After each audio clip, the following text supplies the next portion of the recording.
Halo semuanya, kembali lagi bersama saya Sanggai Putra Triasika dari kelas 12 IPS 1 nomor absen 30. Nah, di video kali ini saya akan membahas mengenai ketimpangan sosial di dalam masyarakat. Apa sih ketimpangan sosial? Nah, untuk tahu lebih lanjut, yuk simak terus videonya.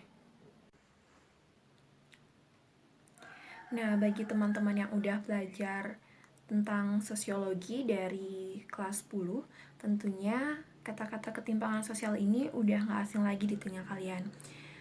Nah, kalau kalian ingat-ingat lagi dari pelajaran kelas 10, ketimpangan sosial ini juga bisa disebut dengan kesenjangan sosial.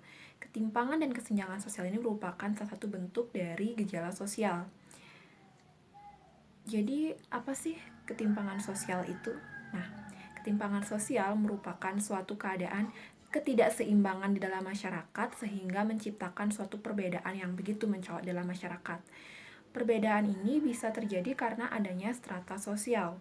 Jadi, strata sosial itu seperti kelas-kelas di dalam masyarakat atau di dalam lingkungan masyarakat sosial.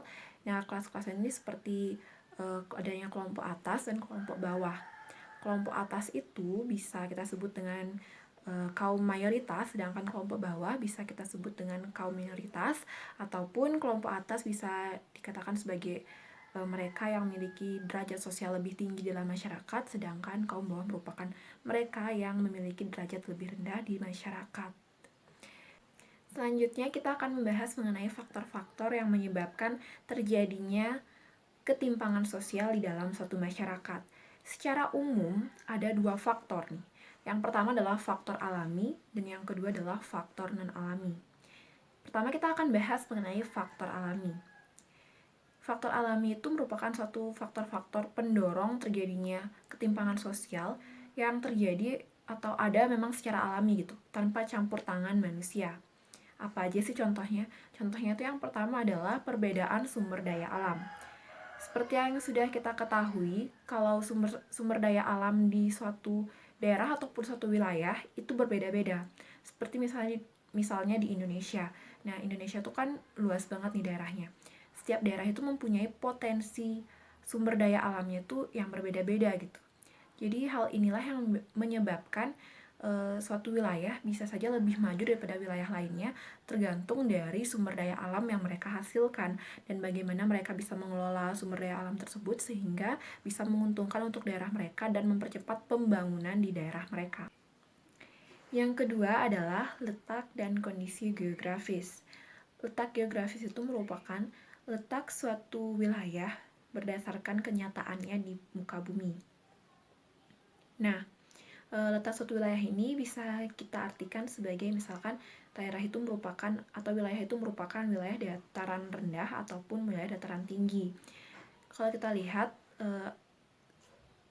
kebanyakan daerah atau wilayah-wilayah yang berada di dataran rendah itu mengalami pembangunan lebih cepat daripada daerah dataran tinggi. Hal ini dikarenakan kondisi geografis di dataran rendah memungkinkan untuk terjadinya pembangunan karena lebih mudah adanya distribusi barang-barang untuk pembangunan dan juga bahan-bahan untuk pembangunan, sedangkan di dataran tinggi itu masih sulit gitu. Jadi dilihat dari kondisi bentang alamnya, terkadang daerah di dataran tinggi itu lebih sulit untuk dilakukan pembangunan daripada di dataran rendah.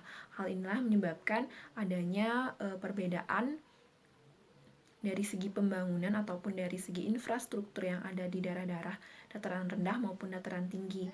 Hal ini nantinya akan menyebabkan suatu perbedaan yang begitu mencolok ya. Jadi ini juga bisa digolongkan sebagai suatu ketimpangan sosial di dalam masyarakat yang disebabkan oleh faktor alami. Nah, selanjutnya kita akan membahas mengenai faktor non-alami penyebab terjadinya ketimpangan sosial di masyarakat. Faktor non-alami ini disebabkan karena adanya kegiatan manusia. Apa aja sih faktor non-alami penyebab ketimpangan sosial? Yang pertama adalah pengaruh globalisasi. Globalisasi ini akan mempermudah terjadinya pertukaran budaya, informasi, pertukaran teknologi, dan memperlancar hubungan antar manusia. Nah, bagi masyarakat yang bisa menyikapi globalisasi dengan baik, tentunya akan mendapatkan dampak positif dari globalisasi. Begitu pula sebaliknya.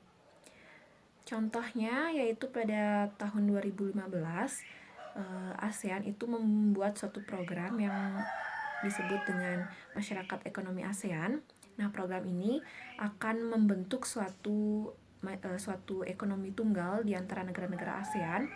Nah, program ini nantinya akan menyebabkan terjadinya integrasi ekonomi. Integrasi ekonomi ini memiliki dua sisi, ada sisi positif, ada juga sisi negatifnya. Nah, kalau dari sisi positifnya itu dapat mendorong investor asing untuk berinvestasi di negara kita, dapat menimbulkan adanya pertukaran budaya, yang selanjutnya ada memudahkan terjadinya pertukaran informasi, dan juga menyebabkan atau memudahkan teknologi-teknologi baru masuk ke negara kita.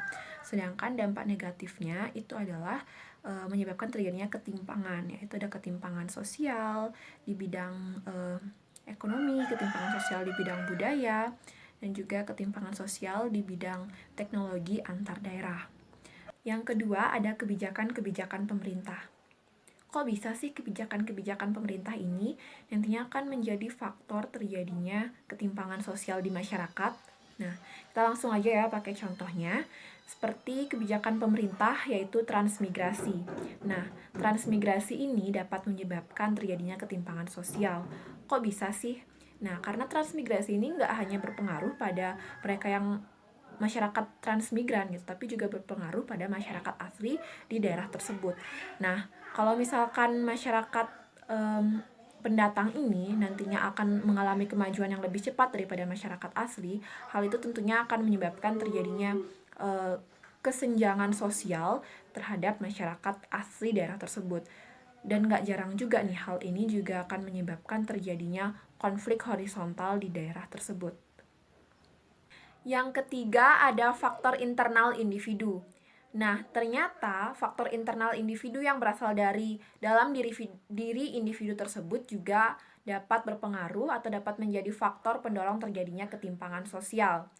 Bagi individu yang memiliki kepribadian yang positif seperti pekerja keras, pantang menyerah, inovatif, dan juga kreatif akan lebih mudah menghadapi globalisasi. Sedangkan bagi individu yang berkepribadian negatif seperti individu yang malas, pantang menyerah, dan tidak memiliki inovasi maupun kreativitas, cenderung akan lebih lambat dalam menghadapi globalisasi atau kurang tepat dalam penanganan globalisasi tersebut.